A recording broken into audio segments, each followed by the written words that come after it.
Some crimes shock us, some intrigue us, and then there are those that leave us questioning human logic itself.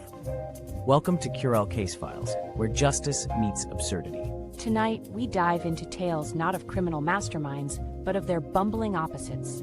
Individuals who not only broke the law, but tripped over it with style. Think of this as the anti-heist film. There's no suave mastermind, no encrypted codes, no thrilling escapes. Just real people, real crimes, and a string of obvious mistakes that scream one thing: arrest me now. From selfies left at crime scenes to DNA-filled water bottles and pay stubs used as robbery notes, these aren't just bad decisions. They're self-sabotage in its purest form. So buckle up, because while crime doesn't pay, it certainly entertains. And maybe, just maybe, you'll leave here tonight with a new appreciation for how not to commit a felony. Let's begin with a man who couldn't resist a Kodak moment. He broke in, he stole, and then he struck a pose. It happened in Ohio, a quiet suburban home. The residents were out, the dog was asleep, and our would-be bandit saw his moment. But in the middle of his spree, temptation struck.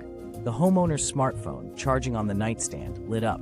Maybe it was the lighting, maybe he was feeling bold. He unlocked it and took a selfie. That photo? It automatically backed up to the cloud, and within hours the homeowner had it on her iPad. Cops didn't even need to analyze prints. They had a face. And oh, the prints were there, on the fridge, on the jewelry box, on a half-eaten apple.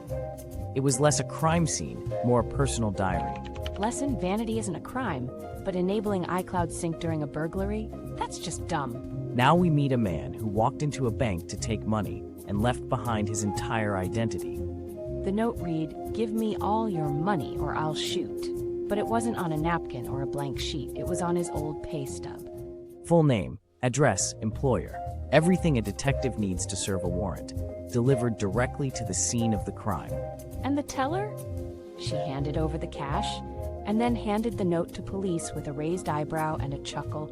He was arrested 90 minutes later at his workplace, where he'd clocked out early to go commit the robbery.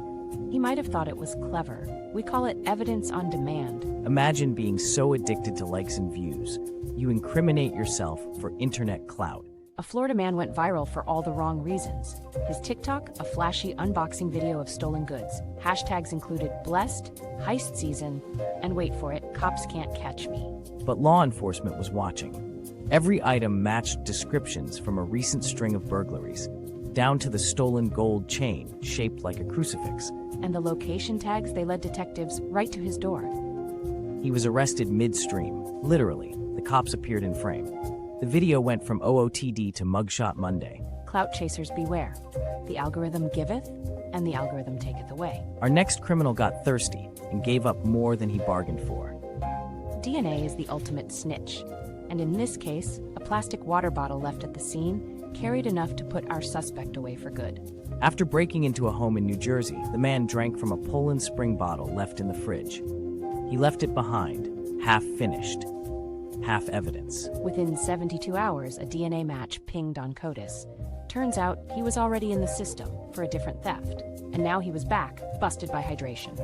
Stay thirsty, my friends, but not while committing felonies. This case starts on a rooftop, ends in a dumpster, and includes everything in between.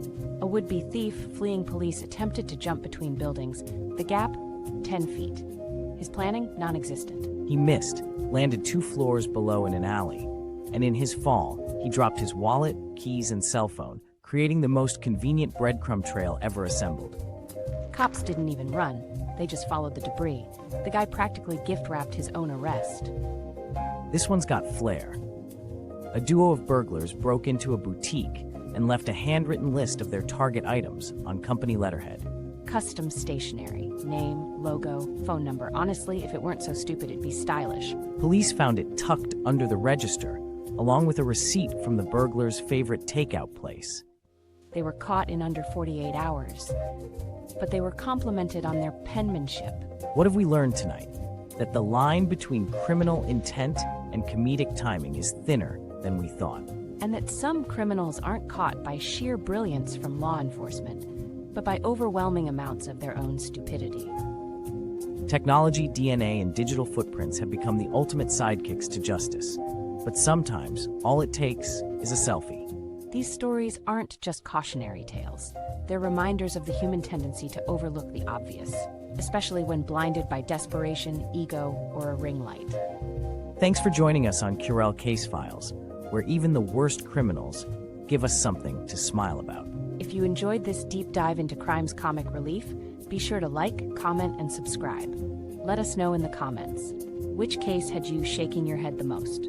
Until next time, stay smart, stay safe, and if you're thinking of a life of crime, maybe watch this episode again first.